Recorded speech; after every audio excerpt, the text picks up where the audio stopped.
পুলিশের ঊর্ধ্বতন ১৩ কর্মকর্তাকে বদলি। পুলিশ সুপার এসপি মর্যাদার ১৩ কর্মকর্তাকে বদলি করেছে স্বরাষ্ট্র মন্ত্রণালয়। রোববার ২৬ অক্টোবর মন্ত্রণালয়ের পুলিশ এক শাখার এক প্রজ্ঞাপনে এ তথ্য জানানো হয়।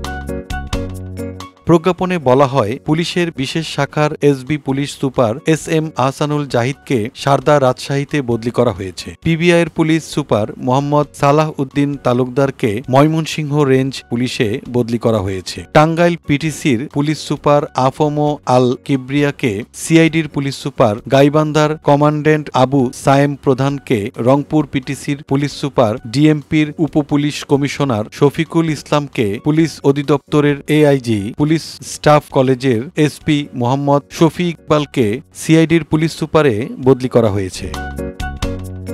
এছাড়াও পিবিআইয়ের পুলিশ সুপার মোহাম্মদ কামাল হোসেনকে গাইবান্ধা ইন সার্ভিস সেন্টারে, এপিবিএনের এসপি উক্কো সিংকে পিবিআইয়ের police super, supernumerary পদে পদোন্নতিপ্রাপ্ত রংপুর রেঞ্জ পুলিশের এসপি সনাতন চক্রবর্তীকে রংপুর মহানগরে শিল্প পুলিশের এসপি মোহাম্মদ ফখরুজ্জামান জুয়েলকে শেরপুর ইন সার্ভিস সেন্টারের এসপি, পুলিশ অধিদপ্তরের এসপি মোহাম্মদ ইসমাইল হুসাইনকে পুলিশ অধিদপ্তরের এআইজিতে বদলি করা হয়েছে।